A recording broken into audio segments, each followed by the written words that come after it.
Dans une vidéo précédente, je dis qu'il vaut mieux se définir comme un chercheur de vérité que comme quelqu'un qui pense ceci ou cela sur tel ou tel sujet spécifique.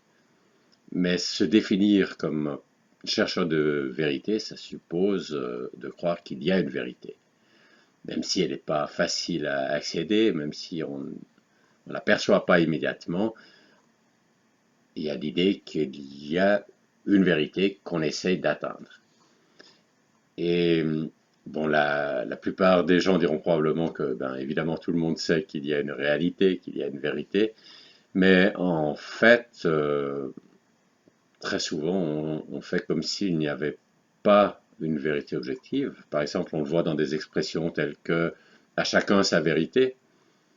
Donc, c'est pas comme à chacun ses goûts, parce qu'on peut imaginer, il y en a qui aiment les pommes, d'autres qui aiment les oranges, et chacun ses goûts. Mais là, c'est autre chose. On dit à chacun sa vérité, comme s'il y avait à chacun sa réalité. Et, et ça, c'est une idée, si on veut penser par soi-même, si on veut vraiment chercher la vérité, vraiment entrer en contact avec la réalité, si on croit que c'est chacun sa vérité, chacun sa réalité, on aura tendance à prendre ses désirs pour des réalités. Alors il y a une image indienne qui est assez intéressante. Il y a un objet dans l'obscurité, il y a quelque chose dans l'obscurité, et puis il y a plusieurs personnes qui essaient de toucher cet objet pour savoir ce que c'est. Et puis il y en a un qui dit bon ben c'est un tronc d'arbre. Et il y en a un autre qui dit c'est une immense feuille. Et on peut dire bon ben à chacun sa vérité. Pour un c'est un tronc d'arbre, pour l'autre c'est une immense feuille. Et en fait, quand la lumière arrive, quand on peut vraiment voir l'objet, on se rend compte que c'était un éléphant. La personne qui croyait que c'était un tronc d'arbre était simplement en train de toucher une jambe de l'éléphant, et puis celle qui croyait que c'était une grande feuille était en train de toucher une oreille de l'éléphant. Donc, c'est pas chacun sa vérité, c'est chacun sa perception de la réalité, chacun son point de vue, et ce qu'il s'agit, c'est de trouver l'éléphant. Il s'agit de trouver quelle est la réalité objective derrière ces différents points de vue. Mais approfondissons maintenant une question un peu plus en détail, la question de savoir si la réalité existe, toujours. Et en fait, il y a des cas où la réalité soit n'existe pas, soit elle est d'une forme assez différente de ce qu'on s'attend d'habitude. C'est notamment des cas où la, la réalité est ce qu'on croit qu'elle est. Donc, il y a comme s'il n'y avait pas une réalité objective et qu'elle est simplement ce qu'on croit qu'elle est. Par exemple, est-ce que vous pouvez faire une présentation orale? Et alors, il y a certaines conditions, si vous pensez vraiment que vous êtes totalement incapable de faire une présentation orale, ça peut vous bloquer complètement et puis vous pouvez pas simplement faire une mauvaise vidéo comme je suis en train de faire en ce moment, mais carrément être complètement bloqué et pas pouvoir parler. Et là, c'est un cas où ben, vous pouvez faire votre présentation orale si vous croyez que vous pouvez la faire, et vous ne pouvez pas la faire si vous croyez que vous ne pouvez pas la faire. Donc la chose est pas comme ci ou comme ça, mais elle est comme ci ou comme ça selon ce que vous croyez. Et il ne sait pas dans tous les domaines, mais il y a beaucoup de domaines par rapport à ce que vous pouvez faire qui sont très liés à ce que vous croyez que vous pouvez faire. Parce que si vous croyez que vous ne pouvez pas le faire, en réalité, vous essayerez même pas sérieusement de le faire et ça deviendra impossible de le faire. Donc, voilà, ça c'est un premier exemple de cas où est-ce que c'est comme ci ou comme ça dépend en fait de ce que vous croyez. Autre exemple, c'est l'effet placebo. Vous savez que quand on teste un médicament, il faut toujours le tester avec.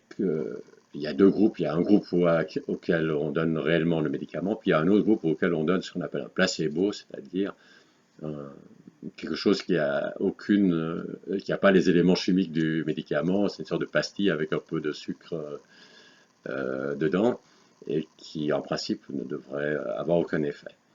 Et ce qui se passe, c'est que si les gens croient qu'ils prennent le médicament quand ils prennent le placebo, ben ça a déjà un effet.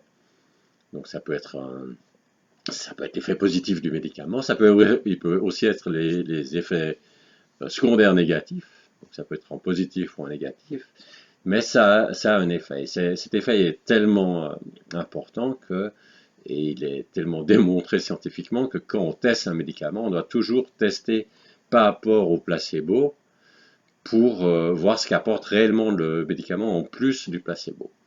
Donc là, on est dans un exemple où cette pastille un peu sucrée, qui a en fait aucun élément médicinal à l'intérieur, aura un effet positif, négatif ou neutre, selon que vous croyez qu'il a un effet positif, négatif ou neutre.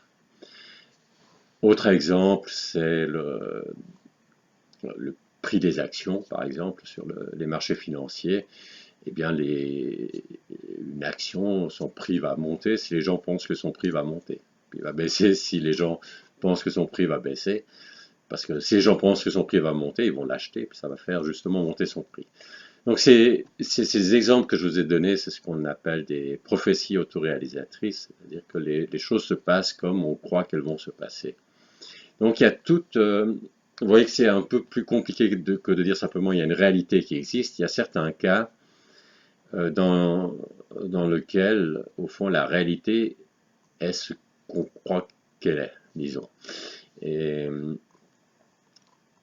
mais ce qui est important, c'est de voir que ces cas, même s'ils sont importants, par exemple dans la vie personnelle, parce que des fois on est limité parce qu'on croit qu'on ne peut pas faire quelque chose, et en réalité on pourrait le faire si seulement on croyait qu'on pouvait le faire. Et donc ça peut être important dans sa vie personnelle. Il faut bien réaliser que dans la plupart des cas, les faits sont têtus, que la réalité s'impose à nous, et que si on fait semblant qu'elle n'est pas là, ben, elle nous rattrapera plus tard d'une façon ou d'une autre. Dans la plupart des cas où la réalité existe, c'est-à-dire le Mont Blanc se trouve à côté de Chamonix et pas au fond de la Sicile, et les gens croient que le Mont Blanc est à côté de Chamonix et pas au fond de la Sicile, et la causalité est dans le sens, c'est parce que le Mont Blanc est à côté de Chamonix que les gens croient que la montagne est à cet endroit. Et c'est pas le contraire. C'est pas parce que les gens croient que le Mont Blanc est à côté de Chamonix qu'elle y est là. Et que s'ils croyaient qu'elle était au fond de la Sicile, bah, tout d'un coup, le Mont Blanc se trouverait au fond de la Sicile. Et qu'on pourrait, dans ce cas-là, on aurait littéralement la foi qui déplace les montagnes. Donc, bien réaliser les deux choses. Premièrement, que la réalité existe, que les faits sont têtus et qu'elle s'impose à nous. Ce qui ne veut pas dire qu'elle ne peut pas être changée. Il y a aussi des lois de changement. Il y a une réalité physique, il y a des réalités biologiques, il y a des réalités psychologiques, il y a des réalités sociologiques. Et ces réalités ne sont pas que les choses sont comme elles sont et qu'elles ne peuvent pas changer, mais il y a des lois de changement. Elles ne peuvent pas changer n'importe comment. Mais donc bien voir qu'il y a ces réalités-là qui existent, et puis d'autre part, il y a aussi des prophéties, des situations où il y a des prophéties autoréalisatrices. Voilà, donc une vidéo aujourd'hui un petit peu compliquée. La moralité, c'est que c'est très important pour penser par soi-même, de ne pas prendre ses désirs pour des réalités et de croire qu'il y a une réalité, que de croire qu'il y a une vérité, même si dans certains cas c'est un peu plus compliqué et qu'il faut être conscient aussi que dans certains cas c'est un peu plus compliqué. Alors dites-moi en commentaire qu'est-ce que vous pensez de ça et de façon plus générale, est-ce que vous avez d'autres idées sur comment faire pour mieux penser par soi-même?